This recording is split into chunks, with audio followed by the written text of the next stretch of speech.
সাল্লি আলা রাসূলিল কারীম। আপনারা একটু কষ্ট করে বসেন, কারণ এখন তো ইফতারের সময় হয়েছে, আরও প্রায় 20 মিনিট আছে। 20 মিনিট আছে তো স্যার, আমাদের হাতে 1 মিনিট সময় আছে। আর 1 মিনিট আমরা ওই যে বুফে নিতে হবে, তো এই কারণে আমরা এখনই শেষ করে দেবো প্রোগ্রাম। যাও, আলহামদুলিল্লাহ আমরা এখানে আসতে পেরেছি। আমি চট্টগ্রামে গিয়েছিলাম এক প্রোগ্রাম, ওখান থেকে এয়ারপোর্ট থেকে সরাসরি এখানে আসছি। তো ওখানে দেখলাম আমাদের তরুণ প্রজন্মের উদীয়মান নেতা আমাদের ভাই সেলিমউদ্দিন, আমার ছোট ভাই, খুব ক্লোজ, তারপরে রেজাউল, তাদের সঙ্গে অনেক দীর্ঘদিনের সম্পর্ক।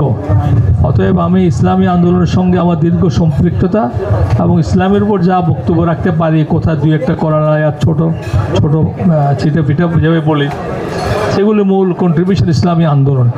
আমি সবাইকে বলবো যে আসলে আমরা ইসলামী আন্দোলনের সঙ্গে সম্পৃক্ত থাকা প্রয়োজন। এটা আমাদের নিজের কল্যাণের জন্য এবং আখিরাতের কল্যাণের জন্য। কারণ কারো সংগঠনের সাথে কোনো একটা অর্গানাইজেশনের সঙ্গে সম্পৃক্ত না থাকলে ইসলামের নলেজগুলি অর্জন করা সম্ভব নয়। এটা আমি অনুরোধ করব। আর আমরা আমাদের আগামী ভবিষ্যৎকে অনেক সুন্দর দেখতে পাচ্ছি, নতুন পরিবর্তন হয়েছে, আমরা নতুন চিন্তা ভাবনা মানুষ করছে, নতুন নেতৃত্ব মানুষ চায়, তবে সেটার মধ্যে কৌশল অবলম্বন করতে হবে। আমার ছোটো ভাই এবং অত্যন্ত বড় ভালো লিডার দুইজনেই বলছে অনেক বেশি আশাবাদী, আমিও তাদের সঙ্গে আশাবাদী। তারপরেও আমি মনে করি কৌশলগত কারণে আমরা একটু ধীরে ধীরে যাওয়া প্রয়োজন। মানুষের মন মানসিকতা পরিবর্তন হওয়া দরকার। আমাদের গ্রাসরুট লেভেলে প্রত্যেক মানুষের মন মানসিকতা আমাদের যেভাবে সৎভাবে সেরকম চিন্তা করার, বিকজ অফ দ্য এনভায়রনমেন্ট। অত it will take time to make a change. তাই মনে করে আমরা সংগঠন সম্পৃক্ত, তারা আরও কৌশলী ভূমিকা অবলম্বন করবে ইনশাআল্লাহ। মানুষ পজিটিভ সাইডে রয়েছে। আমাদের এখানে অনেক রকম জিও পলিটিক্সের ব্যাপার রয়েছে, আমাদের অনেক রকমের এখানে শত্রু রয়েছে। আমাদের শত্রুর অভাব নেই, বন্ধু কম শত্রু বেশি। এটাকে সামনে রেখেই এগিয়ে যেতে হবে।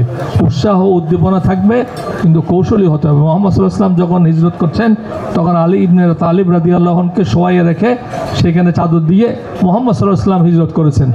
অত ওনার আপন ভাইয়ের ছেলে, চাচা ভাইয়ের ছেলে আবু তালেব। এই প্রশ্নটা কেউ করতে পারতো যে মুহাম্মদ সাল্লাল্লাহু আলাইহি ওয়াসাল্লাম তাকে যে বিপদের মুখে ফেলে কেন তিনি করলেন? এটা আল্লাহর নির্দেশ। এটা হচ্ছে কৌশল। কৌশলটা খুবই প্রয়োজন। আজকের দিনের যে আবহাওয়া হয়েছে, আমরা যে কৌশলী হই, ইনশাআল্লাহ 5 বছর হোক 10 বছর পরেই এই দেশটা একটা ইসলামের উপর ভিত্তি করে রাষ্ট্র প্রতিষ্ঠিত হবে। আমি মনে করি আমাদের যারা নেতৃবৃন্দ রয়েছে, তারা এটা পাবলিককে এক্সপ্লেন করা তো কোরআনের শাসন কাকে বলে। কোরআনের শাসন মানে কোরআন দিয়ে শাসন হবে এটা নয়।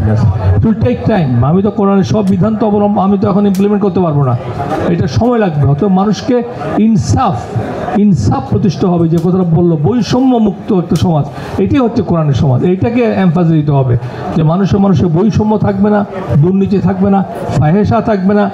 এইটাই কোরআনের সমাজ বলা হয়। কোরআন সমাজ, কোরআন প্রতিষ্ঠা করার জন্য